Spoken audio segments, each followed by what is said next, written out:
একবার একজন দরবেশ সাহেব রাস্তা দিয়ে যাচ্ছেন, প্রতিমধ্যে তিনি দেখতে পেলেন নদী থেকে এক কলসি পানি নিয়ে এক যুবতী সুন্দরী মেয়ে রাস্তা বেয়ে যেতেছে। দরবেশ সাহেব দাঁড়ায় গেলেন আর ওই যুবতীর দিকে এক নজরে তাকায় আছেন, চোখে পলক দেয় না। এরপরে যুবতী থমকে দাঁড়ায় গেল। আধা বুড়া মানুষ, দাড়ি অর্ধেক পাইকে গেছে, দেখতে দেখায় খুব বুজুর্গ মানুষ, কিন্তু রাস্তায় আমার একা পায়া এমনি করে তাকিয়ে আছে আর চোখ দিয়েও তো পানি পড়ে। ব্যাপারটা কি? দরবেশ কাঁদে কেন? প্রতিমধ্যে আমাকে একা পেয়ে দরবেশ কাঁদে কেন, তাকিয়ে আছে কেন? মহিলার চিন্তা জাগলো। শেখ সাদী রহমতুল্লাহ আলাইহি ঘটনা লিখেছেন, বাংলা কবিতার অনুবাদ করেছেন। একদা সুখদায়ক প্রমোদা বদন, দর্শন করি মম ঝরিল নয়ন। হেসে কহে সেরূপসী সবিস্ময় মন, কহ দেখি মহাশয় কহ কি কারণ। বিষয় বিরাগী তুমি ভুবনে প্রচার, কি হেতু জন্মিল তব মানস বিকার। যুবতী মেয়েটি বলছে, ওগো দরবেশ সাহেব, হুজুর সাহেব, আমি একটা যুবতী মেয়ে লোক, রাস্তায় আমাকে একা পেয়ে আপনি আমার দিকে তাকায় আছেন আর কাঁদতেছেন। এই বৃদ্ধ বয়সে ভীমরতি হলে কেন?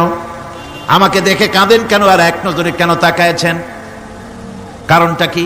কি কুমতলব আছে? দরবেশ সাহেব বলছেন, হেসে কহিলাম বালে করহ শ্রবণ, নেত্র ঝরে তবু হেতু ভেব না এমন। হে রূপসী মেয়ে, তোমার জন্য আমি কান্দি, একথা একবারও চিন্তা করো না। যে শিল্পী রচিল এই সুধাংশু বদন, তাহার তরে ঝরে নেত্র নয়নে জীবন।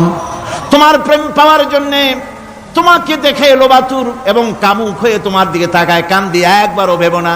আল্লাহর কসম, আমি কাঁদতেছি তোমার এত সুন্দর স্বাস্থ্য আর চেহারা যে আল্লাহ রাব্বুল আলামিন বানায় দিলেন। না জানি সেই আল্লাহ কত সুন্দর, যার সৃষ্টি এত সুন্দর, সে আল্লাহ রাব্বুল আলামিন না জানি কত সুন্দর।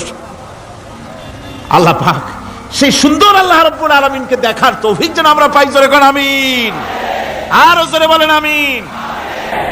আল্লাহ পাক বলছেন, আমি সুন্দর করে সব তৈরি করে দিয়েছি। বুঝবে তারা যারা চিন্তাশীল, যারা গবেষণা করে। ইন্না ফি খালকিস সামাওয়াতি ওয়াল আরদি ওয়া ইখতিলাফিল লাইলি ওয়ান নাহার লাআয়াতিন লিউলিল আলবাব। নিশ্চয়ই যারা নাকি জ্ঞানবান, তারা রাত এবং দিনের পরিবর্তন, আকাশ এবং জমিনের সৃষ্টি ইত্যাদির ব্যাপারে, এই সৃষ্টি নৈপুণ্যতার ব্যাপারে তারা চিন্তা করে, গবেষণা করে।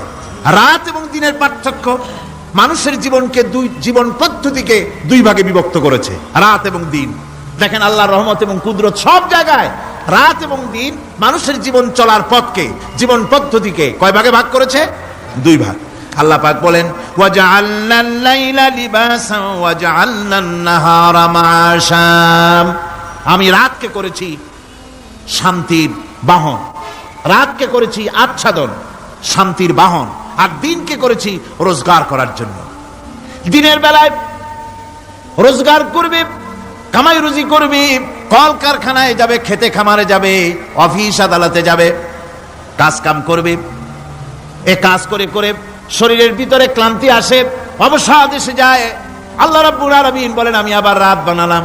ওই রাতের বেলায় মানুষ যখন ঘুমায় যায়, এই ঘুম তার সমস্ত অবসাদ আর ক্লান্তি দূর করে দিয়ে সকাল বেলায় আবার তাজা মানুষ করে সমস্ত একেবারে পরিপূর্ণ কর্মক্ষম একজন মানুষে তাকে পরিণত করে দেয়। রাতটাকে আচ্ছাদন করে দিয়েছি, দিনের কোলাহল মুক্ত রাত। সূর্যের আলোর ঝলকানি, তীব্র আলো নাই, চিৎকার নাই, আওয়াজ নাই। রাতের একটি অন্ধকার চাদর পরিয়ে দিলাম এই পৃথিবীর উপরে, রাতের একটি অন্ধকার চাদর পৃথিবীর উপরে পরিয়ে দিলাম। কোলাহল মুক্ত পৃথিবী, এখন সূর্যের তীব্র আলো আর নাই। এখন আরামে তুমি ঘুমিয়ে যাও, ঘুমাও, আবার সকালবেলা উঠে তুমি কাজ করবে। আল্লাহ পাক বলেন, আমি এভাবে ومن رحمته جعل لكم الليل والنهار لتسكنوا فيه ولتبتغوا من فضله। আল্লাহর রহমতের ভিতরে এটাও রহমত, আল্লাহর করুণা, আল্লাহর দয়া যে তিনি দিনকে করেছেন রুজি কামার জন্য, রাতকে করেছেন তিনি তোমাদের জন্য ঘুমাবার জন্য, বিশ্রামের জন্য। এই ব্যবস্থা আল্লাহ রাব্বুল আলামিন করেছেন, যিনি তোমাদেরকে দুপুর বেলায় বিকেল বেলায়ও তোমাদেরকে অবসাদ গ্রহণের জন্য, আরামের জন্য দুপুর এবং বিকাল, সকাল ইত্যাদি তৈরি করেছেন।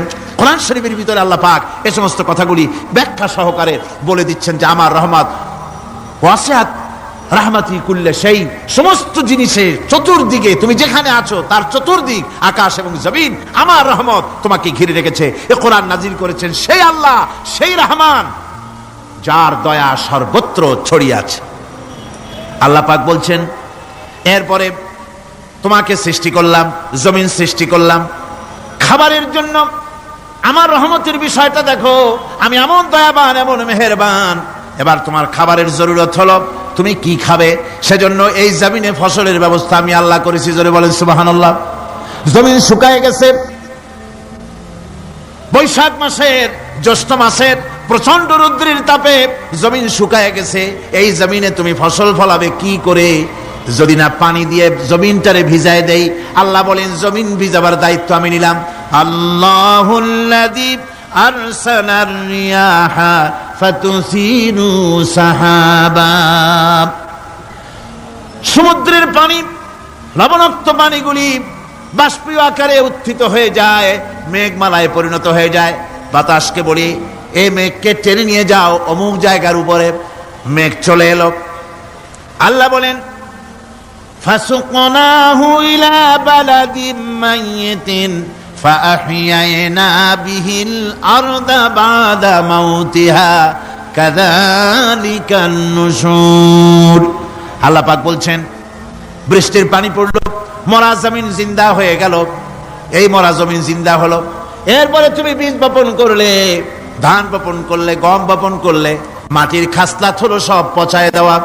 মাটির খাসলাত কি? কথা বুঝেন না? মাটির ধর্মটা কি? পচায় দেওয়া। যা রাখেন পচে যাবে, লোহা রাখেন জং ধরে যাবে, পাথর রাখেন আস্তে আস্তে, এ ধরনের যেসব জিনিস রাখেন আস্তে আস্তে করে ধ্বংস হয়ে যাবে, পচে যাবে। ওই মাটির ভিতরে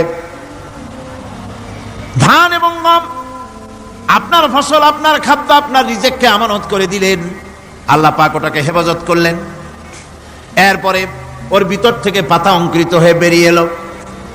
এখন কেউ যদি বলে আল্লাহ যদি পানি না দেন, আল্লাহ যদি বৃষ্টিটা না দেন, তাহলে আমার অসুবিধাটা কি? আল্লাহ বলেন দেখো বৃষ্টিটা তো আমি দিলাম। বৃষ্টিটা কে দিলেন? আল্লাহ পাক বলেন আফারাআইতুমুল মাআল্লাযী তাশরাবুন আআনতুম আনজালতুমুহু মিনাল মুজনি আম নাহনুল মুনজিলুন। তোমরা যে পানি পান করো, আকাশ থেকে এই পানিটা কে বর্ষণ করে? তুমি করো না আমি করি? কে করে জোরে কোন? আল্লাহ পাক বলছেন আমি পানি বর্ষণ করি। সেই পানিটা, এই যে বঙ্গোপসাগরের পানি, আপনাদের কর্ণফুলীর পানি, মিষ্টি না নোনা? কি পানি জোরে কোন? এই নোনা পানি আকাশে উঠলো। আল্লাহ পাক বলেন ইচ্ছে যদি করতাম লাউ নাশাউ জাআলনাহু জাজান ফালাউলা তাশকুরুন। পানি উঠালাম, নোনা পানি, ইচ্ছে করলে লবণাক্ত অবস্থায় অবতীর্ণ করে দিতে পারতাম, জমিনের ফসল সব নষ্ট হয়ে যেত। কিন্তু আমি নোনা পানি উঠায়া ওই পানিগুলিকে মিষ্টি করে আমি নাজিল করে জোরে কান সুবহানাল্লাহ। আল্লাহ পাক বলেন গাছ উদ্গত করে দিলাম, গাছ এবার বড় হলো। এই গাছ আল্লাহ রাব্বুল আলামিন এই গাছ তৈরি করলেন। এই গাছ শুধু আপনার জ্বালানি দেয় না, গাছ শুধু ফল দেয় না, এই গাছ মানুষের জন্য, গাছ হচ্ছে বন্ধু। মানুষের জন্য গাছ কি? জোরে কোন কি? বন্ধু। সেই বন্ধুরে জন্মের কাটা কাটবেন নাকি? এই গাছ তৈরি হচ্ছে। গাছ বন্ধু কি করে? গাছ বন্ধু হচ্ছে আমরা যে শ্বাস প্রশ্বাস নেই, মুখের থেকে নাকের থেকে যে শ্বাসটা ফেলি, সেটা হচ্ছে আমরা গ্রহণ করি বাতাস থেকে অক্সিজেন, ছেড়ে দেয় কার্বন ডাই অক্সাইড। এটা হচ্ছে বিষ। এটা কি? আমরা নিলাম পরিশুদ্ধ অক্সিজেন, নিলাম, ছেড়ে দিলাম এটাকে বিষ করে। এই বিষটা ছড়িয়ে গেল। এখন এই বিষ যদি আল্লাহ পরিশুদ্ধ করার কোন ফ্যাক্টরি না বানাতেন, তাহলে পৃথিবীর সমস্ত প্রাণী মরে যেত। সুবহানাল্লাহ কইতে ইচ্ছে করে না? আল্লাহ পাক কি ব্যবস্থাটা করলেন! কোন দুনিয়ায় ফ্যাক্টরি নাই মানুষ যে বিষাক্ত করে দেয় আবহাওয়াকে, সেটাকে রিফাইন করার ব্যবস্থা মানুষের কাছে নাই। আল্লাহ ব্যবস্থা করেছেন কি? আল্লাহ পাক গাছ বানায় দিলেন। গাছের সবুজ শ্যামল রং, ঘাসের সবুজ শ্যামল রং, তার খাদ্য হতেছে আপনি যেটা ছেড়ে দেন, আপনার জন্য যেটা বিষ, সেটা হচ্ছে তার জন্য খাদ্য। কার্বন ডাই অক্সাইড গাছ টেনে নেয়, সারা রাত টানতে থাকে অক্সিজেন থেকে, বাতাস থেকে সারা রাত টানতে থাকে কার্বন ডাই অক্সাইড খাবার হিসাবে সে টেনে নেয়। আর দিনের বেলায় যখন রোদ ওঠে, সূর্যের উত্তাপ আর গাছের সবুজ রং দুটোতে মিলে এক প্রকারের রন্ধন ক্রিয়া হয়, রাঁধা হয়। সেই রান্নার মাধ্যমে গাছের ভিতর থেকে গাছ আবার অক্সিজেন মানুষের জন্য, প্রাণীর জন্য ছেড়ে দেয়। সুবহানাল্লাহ। তো গাছ আপনার জন্য বন্ধু, একদিকে গাছ আপনার এই কাজ করলো, ফার্নিচার বানাইলো, ছায়া দিল, ফল দিল। আল্লাহ পাক বলেন, এই গাছগুলি কে তৈরি করলো মিয়া? তুমি করছো না আমি করছি? আমি আমার রহমত দিয়ে তোমার গাছ বানাই দিলাম। এরপরে ফসল দিলাম, ফসল হলো, তোমার তরি তরকারি হলো, সবকিছু তোমার হয়ে গেল। এবার ফসল দেখা মানুষে যখন দেখে জমিনে বড় বড় ধানের গোছা হয়েছে, মোটা মোটা ধানের গোছা হয়েছে, মোছে তখন তেল মাখিয়ার নতুন নতুন গানের আয়োজন করে। এবার ফসল বেশি হয়েছে, গান, থিয়েটার, বাজনা, গুনাগার বিবি, কত রকমের গানের ব্যবস্থা করে ফেলে। জমিনে ফসল আর মোছে তেল মাখে আনন্দে। আল্লাহ রাব্বুল আলামিন বলেন, লাউ নাশাউ লাজআলনাহু হুতামান ফাযান্তুম তাফাক্কাহুন। আমি যদি ইচ্ছে করি তোমার জমিনের সমস্ত ফসলটাকে আমি সম্পূর্ণ কুটায় পরিণত করে দিতে পারি, তুষে পরিণত করে দিতে পারি। পারেন না? ধানের ভিতরে আল্লাহ যদি চাউল না দেন তাহলে সব তুষ হয়ে যাবে না? তখন কি করবেন আপনারা? কি করবেন? কোন বাংলাদেশ তখন হরতালের দেশ।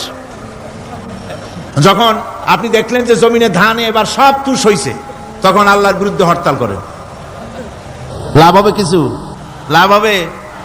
আল্লাহর বিরুদ্ধে আপনারা অনশন ধর্মঘট করেন, লাভ হবে কিছু? কোনো লাভ হবে না। আল্লাহ রাব্বুল আলামিন বলেন, কোনো লাভ হবে না, বরং তোমরা তখন বলবে, ইন্না লামুগরামুন বাল নাহনু মাহরুমুন।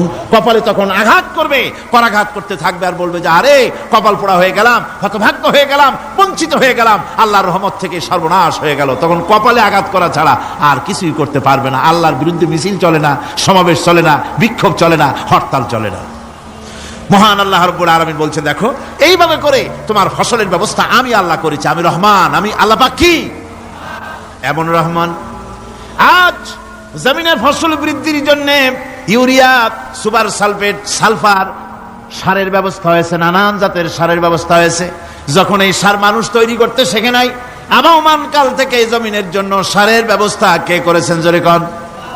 আল্লাহ পাক বলেন, আমিন আয়াতিহি আইয়ুরিকুমুল বারকা খাউফান ওয়া তামাম। আমার অসংখ্য নিদর্শনাবলীর মধ্যে এটাও একটি নিদর্শন, যা আকাশে বিদ্যুৎ চমকে মেঘের গর্জন হয়। এই যে বিদ্যুৎ চমকে গর্জন হয়, এর মধ্যে রয়েছে মানুষের জন্য ভীতি এবং আশা। তারা ভয় পায়, আর এর মধ্যে আশাও রয়েছে। আশাটা কি? আশা হচ্ছে এই যে বিদ্যুৎ যে বছর যত বেশি চমকায় মেঘে, সে বছর জমিনে ফসল তত বেশি বাড়ে। কৃষিবিদরা বলেছেন, বিদ্যুৎ যত বেশি চমকায় জমিনের ফসল তত বেশি বাড়ে। সুবহানাল্লাহি ওয়া বিহামদিহি। এর একটা সিস্টেম আছে, সেই সিস্টেম অনুযায়ী আল্লাহ জমিনে ফসল বাড়ায় দিলেন। আল্লাহ ফসল দিলেন। এবার আপনার আল্লাহ পাক বলছেন, দেখো ফসল দিলাম, ধান হলো, চাউল হলো, মাছ হলো, গোশ হলো, সব হয়ে গেছে, এখন তুমি খাবে। রান্না বান্না হয়ে গেল, রহমত আমার দেখো, আমার রহমতটা দেখো। এ কোরআন শিখাইছেন সেই আল্লাহ রাব্বুল আলামিন, যার নাম রহমান। জোরে বলেন, তার নাম কি? রহমান। চাউল হয়ে গেছে, চাউল তো শুধু ভর্তা বানায় খাওয়া যাবে না, ভাত হয়েছে, আটা দিয়া রুটি তৈরি হয়েছে, কি দিয়া খাবেন? আল্লাহ রাব্বুল আলামিন আপনার পুকুরের ভিতরে মাছ দিয়া দিলেন, জন্তু জানোয়ার দিলেন, চার পায়া জানোয়ারের গোশত হালাল করে দিলেন, পাখির মাংস আল্লাহ রাব্বুল আলামিন হালাল করে দিলেন। এখন মাছ হলো, গোশ হলো। মাছ আর গোশ সিদ্ধ করে খাওয়া যাবে? জোরে বলেন, যাবে? যাবে না। তার গন্ধ নষ্ট করতে হবে আর সুঘ্রাণ সৃষ্টি করতে হবে। এই গন্ধ নষ্ট করে সুঘ্রাণ সৃষ্টি করার জন্য লবঙ্গ তৈরি করলেন কে? কথা কন না কেন? এলাচি কার? দারচিনি কার? লবণ কার? মরিচ কার? হলুদ কার? পেঁয়াজ কার? সুবহানাল্লাহি ওয়া বিহামদিহি। এত নিয়ামত আল্লাহ রাব্বুল আলামিন বলেন, ওয়া ইন তাউদ্দু নি'মাতাল্লাহি লা তুহসুহা। আমার নিয়ামত গণনা করে করে আমার নিয়ামত গুণে শেষ করতে পারবে না, এত নিয়ামত আমি দান করেছি। এরপরে তরি তরকারি হলো, মাছ গোশ খেতে খেতে অস্থির হয়ে যাবে, তারপরে তরি তরকারি দিলাম, শাক সবজি দিলাম, সবকিছু আমি আল্লাহ রাব্বুল আলামিন দিয়েছি। আমার নাম রহমান, তোমার সমস্ত প্রয়োজন আমি দিয়েছি, মিটাই দিয়েছি। এবার তরি তরকারি হলো আর মানুষ তরি তরকারি খাইলো, আল্লাহ শুকর আদায় করলো না। শুকর আদায় করে না। এত সুন্দর মজার কদু, সেই কদু খায়, আর কদু খাইয়া মোসে তাও মারে আর বলে স্বাদের লাউ বানাইলো বৈরাগী। আল্লাহ শুকর আদায় করে, আল্লাহর নিয়ামতের শুকরিয়া আদায় করে না। পৃথিবীর বুকে এমন কোন বিচরণশীল জীব নাই যে জীবের রিস্কের দায়িত্ব আমি আল্লাহ গ্রহণ করি নাই। সমস্ত রিস্কের দায়িত্ব কে নিয়েছেন? চিল্লায় এখন আল্লাহ সুবহানাহু ওয়া তাআলা। আচ্ছা আপনি কোন তো দেখি, একজন জমিদার, একজন বড় লোক, চৌধুরী, খুব বড় লোক, তার বাড়িতে 20 জন লোক গেছে রাতের বেলায়। 20 জন লোক গিয়ে মেহমান হইল। মেহমান হইয়া তারা বলতেছে, সাহেব আমরা তো মেহমান, আমি এক একজন এক এক রকমের খাবার চাইলো। একজনে বললো আমি হরিণ খাবো, আর একজনে কয় আমি মুরগি খাবো, আর একজনে বললো আমি খরগোশ খাবো, আর একজনে বললো আমি হাতি খাবো, আর একজনে বললো আমি ছাগল খাবো। 20 জন মানুষে 20 রকমের খাবার চাইলো। একজনে কয় বোয়াল মাছ খাবো, আর একজনে কয় রুই মাছ খাবো। 20 জনে 20 রকমের খাবার দাবি করলো। বলেন জমিদার তো বাড়ির ধারে, জমিদারের বাপ, সেও কি পারবে 20 জনকে 20 রকমের খাবার পরিবেশন করতে? কোন প্রস্তুতি ছাড়া পারবে? কোন প্রস্তুতি ছাড়া জমিদার হোক, রাজা বাদশাহ হোক, 20 জন মানুষের খাবার 20 রকমের দিতে পারে না।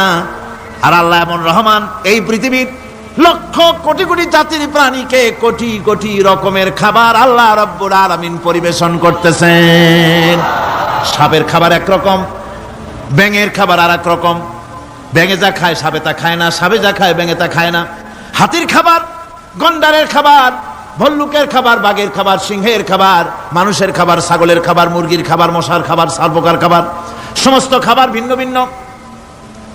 আবার সমস্ত খাবারের মজা আল্লাহ রাব্বুল আলামিন আলাদা আলাদা করে দিয়েছেন। এমন রহমান, আপনার পেট ভরবেন শুধু স্বাস্থ্য বানাবার জন্য, পেট ভরে খাওয়া দরকারটা ছিল। আল্লাহ পাক দেখলেন যে না, শুধু পেট ভরলে তো এরকম খাইতে চাইবে না, তাই আল্লাহ রাব্বুল আলামিন জিহ্বা দিয়ে দিলেন যাতে করে মজা লাগে আর খায়। সব রকমের মজা, এক এক গোশতে, এক এক মাছে, এক এক তরকারিতে এক এক রকম মজা না, সব রকম মজা, সব এক রকম মজা, ভিন্ন ভিন্ন রকমের মজা। আল্লাহ পাক বলেন আমি রহমান, দেখো আমি কিভাবে খাওয়াই। ওয়া কাইয়্যিম মিন দাব্বাতিন লা তাহমিলু রিজকুহা আল্লাহু ইয়ারযুকুহা ওয়া ইয়্যাকুম। এই পৃথিবীতে এমন অনেক বিচরণশীল জীব আছে যে প্রাণীরা নিজের জন্য কোনো সঞ্চয় করে না, সঞ্চয় করে শুধুমাত্র পৃথিবীর মানুষ। আর পিঁপড়ায় কিছু সঞ্চয় করে। অন্যান্য বহু প্রাণী আছে যাদের কোনো সঞ্চয় নাই। কি বলেন, পাতিশিয়ালের কোনো ব্যাংকে অ্যাকাউন্ট আছে নাকি? না। শীতের মৌসুমে পাতিশিয়াল আইসা ব্যাংকের ম্যানেজারকে বলে না যে কয়েকটা মুরগি আনছি, আমার নামে একটা অ্যাকাউন্ট ওপেন করেন, বৃষ্টির সময় আমি যেন ওগুলো উঠাইয়া পাইকারি দরে খাইতে পারি। ওর কোনো খাবার নাই, সঞ্চয় নাই। এ ধরনের পাখির সঞ্চয় নাই, পশুর সঞ্চয় নাই। মহান আল্লাহ রাব্বুল আলামিন তিনি বলছেন, সকাল বেলায় পাখি তার বাসা দিয়া ক্ষুধার্ত পেট নিয়ে পাখিগুলি উড়ে চলে যায়। সাপ তার গর্ত থেকে বের হয় খালি পেটে, পাতি শ্রীগল খালি পেট নিয়ে গর্ত থেকে বেরিয়ে যায়। তিমির মতো অত বড় প্রকাণ্ড প্রাণী, হাতির মতো প্রকাণ্ড প্রাণী, গরিলা, শিম্পাঞ্জি, ওরাংওটাং, পিঁপড়া থেকে শুরু করে নিয়ে প্রকাণ্ড তিমি পর্যন্ত সমস্ত প্রাণীগুলি সকালবেলায় খালি পেটে বেরিয়ে যায়। সারাদিন ঘোরাঘুরির পর আল্লাহ সুবহানাহু ওয়া তাআলা বলেন, সন্ধ্যাবেলায় সমস্ত প্রাণীর পেটগুলি ভরে আমি আল্লাহ তাদের বাসায় ফিরাইয়া দেই। আমি রহমান, এভাবে করি আমি আল্লাহ রাব্বুল আলামিন খাবারের বন্দোবস্ত করি, পড়ার বন্দোবস্ত করি, থাকার ব্যবস্থা করি। ইয়া আইয়ুহান নাসু যুকুরু নি'মাতাল্লাহি আলাইকুম হাল মিন খালিকিন গায়রুল্লাহ ইয়ারযুকুকুম মিনাস সামাই ওয়াল আরদ।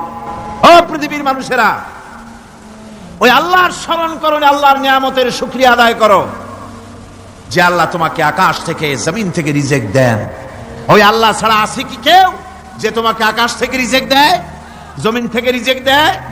লা ইলাহা ইল্লা হুয়া ফাআন্না তুফাকুন। ওই আল্লাহ ছাড়া কোনো ইলাহ নাই, কেন তোমরা বিভ্রান্ত হও? সেই আল্লাহর দিকে ফিরে আসো।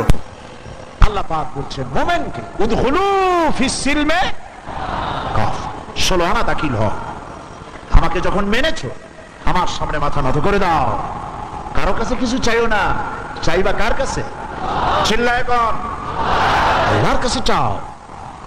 তিনি কি তোমাকে দিতে অক্ষম? বলেন, তিনি কি অক্ষম? যদি অক্ষম না হন তাহলে আপনারা মাজারে যান কেন? মাজারগুলিতে, আমার দেশের লোকেরাই মাজারগুলি ব্যবসা বড় করে দিয়েছে, ঠিক কিনা? ঠিক কিনা? মাজারের ব্যবসা আর তথাকথিত বিদআতপন্থী লোকেদের ব্যবসা। কেউ তো নিজেকে পীর বানিয়েছে বড় রকমের। সব পীরের আমি কিন্তু সমালোচনা করি না, আমার দেশে হক্কানি পীরেরা নিশ্চয়ই আছেন। কোন আলহামদুলিল্লাহ বলেন, আলহামদুলিল্লাহ। আমি যখনই পীরের কথা বলবো আপনারা অবশ্যই বুঝে নেবেন আমি পাইকারি দরে বলি না, হক্কানি পীর নিশ্চয়ই আছে। আমি বলি ব্যবসায়ী পীরের কথা। কার কথা? কেউ তো নিজের নামটা লেখায় এমন ভাবে নাম তালাশ করে খুঁজে পাওয়া যায় না। ইমামুল আইম্মা, জামানার মুজাদ্দিদ, সিরাজুস সালিকিন, মিসবাহুল আরিফিন, সিয়াহে দামদাম, মুহিব্বে বান্দান, কত বিশাল নামের লকব, নাম খুঁজে পাওয়া যায় না। আছে না? আছে না? এরপর আবার তো কেউ সম্রাট হয়ে বসে থাকে। ভাবখানা এই যে ওনাদের কাছে গেলেই ওনারা আপনার মনের আশা পুরা করে দেবে। নাউযুবিল্লাহ। আপনারা ছেলে দেবে, মেয়ে দেবে, পত্রিকা আসে অমুকের দোয়ায় 40 বছর পর ছেলে পাইছি। হাতের মধ্যে ডিম দেয়, ডিম সিদ্ধ হয়ে যায়। কি আশ্চর্য কথা! আর বাচ্চা পেটের মধ্যে ঢুকে যায়। নাউযুবিল্লাহ, নাউযুবিল্লাহ। এই যারা করছে এ সম্পর্কে শায়ের খুব সুন্দর করে বলেছেন, ये हाल तेरा जाल है, मकसूद तेरा माल है। ये हाल तेरा जाल है, मकसूद तेरा माल है। क्या जब तेरा चाल है, लाखों को अंधा कर दिया। तुम्हारी अवस्था हलो জালিয়াতি। তুমি নিজেকে সম্রাট ধারণ করেছো নাম, তুমি নিজেকে সৈয়দ নাম ধারণ করে পীর মাশায়েখ নাম লাগায় দিয়া মানুষকে ধান্দায় ফেলে রুজি কামাচ্ছ। মানুষকে ব্যবসার ধান্দায় ফেলে দেওয়া হয়েছে, রুজি রুটি কামাবার ব্যবস্থা করা হয়েছে। আমি আপনাদের মধ্যে এই কথাটা ঢুকাতে চাই। আমি কোন দুঃখে মাজারের কাছে বা কোনো ব্যক্তির কাছে গিয়ে আমার ছেলে চাইবো, মেয়ে চাইবো? আলাইসাল্লাহু বিকাফিন আবদা। আমার আল্লাহ বলছেন। কে বলছেন? কে বলছেন? আলাইসাল্লাহু বিকাফিন আবদা। আমি কি আমার বান্দার জন্য যথেষ্ট নই? জবাব দিতে কিন্তু আপনারা পারেন নাই। প্রশ্নটা কার? প্রশ্নটা কার? আবার শুনুন আর মুমিনের মতো জবাব দিবেন। আলাইসাল্লাহু বিকাফিন আবদা। আমি কি আমার বান্দার জন্য যথেষ্ট নই? বলুন, অবশ্যই যথেষ্ট। মাজারের কাছে যায়, খাজা বাবার কাছে, ইয়া খাজা মেরে মতলব কো পুরা কর দে। খাজায় আপনার মতলব পুরা করবে কেমনে? ওনার মতলবই তো পুরা করছে আল্লাহ। কে পুরা করেছেন? আল্লাহ পাক করেছেন। সুতরাং খাজা আপনার মতলব পুরা করতে পারবে না। আপনার মনের আশা পূর্ণ করার মালিক কে? জোরে বলেন কে? ওয়াইজা সাআলতা ফাসআলিল্লাহ ওয়াইজা ইসতাআনতা ফাসতাইন বিল্লাহ। যদি কিছু চাইতে হয় আল্লাহকে, আল্লাহর কাছে চাও। কিছু বলতে হয় আল্লাহকে বলো। আর আল্লাহরে ছেড়ে দিবা তাহলে কোথায় যাবা? ওটা তো আছেই, আরো কিছু আছে। আমাদের গ্রাম এলাকায়, বিভিন্ন দেশে দাঁত যখন পড়ে যায়, ছোটবেলায় দাঁত পড়ে না? অবশ্য আপনাদের পড়ে নাই নাকি? পড়ছে। দাঁত পড়লে ওই দাঁত নিয়ে মুরব্বীরা বলে, দাঁতটা নিয়ে যাও ইন্দুরের গর্তের কাছে, যাইয়ে বলো, ইন্দুর ভাই আমার এই দাঁতটা নিয়ে তোমার ছোট্ট চিকুন দাঁতটা দাও। হায় রে কপাল পোড়া, তুমি আল্লাহরে ছাড়ছো, আল্লাহ তোমার ইন্দুরের পায়ের কাছে নিয়ে হাজির করে দিছে। যা মর ইন্দুরের কাছে যাইয়া। আবার কোন কোন এলাকায় আছে গর্ভবতী নারী ডেলিভারি হবে, প্রসব যন্ত্রণায় কাতরাচ্ছে, মুরব্বীরা বলে বিড়ালের পাও ধরিয়া মাপ চাও। কি আশ্চর্য কথা! গর্ভবতী নারীর ডেলিভারির সাথে বিড়ালের পাও ধরার সম্পর্ক কি? বিড়ালের কাছে এই মা কি অন্যায় করেছে যে বিড়ালের পাও ধরে বাপ চাইবে? তার মানে হচ্ছে আল্লাহরে ছেড়েছ, ইন্দুরের পাও ধর, বিড়ালের পাও ধর। আরো আছে, চট্টগ্রামে বাজে বস্তান, বিরাট এক পুকুর, সেই পুকুরের মধ্যে আছে কচ্ছপ। মুসলমান, আমার নিজের চোখে দেখেছি মুসলমান সেখানে গিয়ে কচ্ছপগুলা মানুষের খাইয়া খাইয়া খুব বুজুর্গ টাইপের হয়েছে, বিরাট বিরাট, গায়ে শ্বেতা পড়ে গেছে। মুসলমান সন্তান, মুসলমান নরনারী কচ্ছপের পায়ের উপরে হাত দিয়ে হাতে চুমা খায়। তুমি আল্লাহরে ছেড়েছ, আল্লাহ তোমার কসম পর্যন্ত পৌঁছায় দিছে। নাউযুবিল্লাহ, জোরে কর নাউযুবিল্লাহ। ওখানে দেখেছি গাছের সাথে ঝুলানো পাথর আর ইট। জিজ্ঞেস করলাম ফকিরদের কাছে, এই গাছের সাথে ইট পাথর ঝুলানো কেন? কয় যে এটা হচ্ছে যে সমস্ত মেয়েদের বাচ্চা হয় না, বিবাহ হয়েছে 10 বছর 12 বছর হয়ে গেছে, সেই সব হতাশাগ্রস্ত মা বাবা এখানে আসে, মেয়েরা নিজ হাতে এই পাথরগুলো ঝুলায় রাখে, ধারণা এই পাথর এখানে ঝুলতে ঝুলতে একদিন তার নিজের পেট ভারী হতে হতে বাচ্চা হয়ে যাবে। কি জেহালাত, কি অজ্ঞতা, কি মূর্খতা! গাছের সাথে ঝুলানো পাথরের সাথে মায়ের পেটের ভিতরে সন্তান আসবে, কি অজ্ঞতা, কি মূর্খতা, কি জেহালাত! তুমি আল্লাহরে ছেড়েছ, আল্লাহ তোমার ইন্দুরের গর্ত পর্যন্ত পৌঁছাই দিছে। তুমি সারা দুনিয়াকে লাথি মারো, আল্লাহর দিকে চলে যাও, দুনিয়া তোমার পা চুমা খাবে। সুবহানাল্লাহ কও, আল্লাহর কাছে যাও, আল্লাহর কাছে যাও। ওয়াইজা সাআলতা ফাসআলিল্লাহ, কিছু চাইলে আল্লাহর কাছে চাইবে, কিছু বললে আল্লাহর কাছে বলবে। আমার দেশে বহুত মাজার আছে, এই মাজারগুলি দিয়ে ব্যবসা করা হয়। মাজারের চতুর্দিকে লোক বসে থাকে, কি সব লোক? মাথায় বিরাট জট, গায়ে সালার চট, আরো আছে লোহার শিকল, আছে না?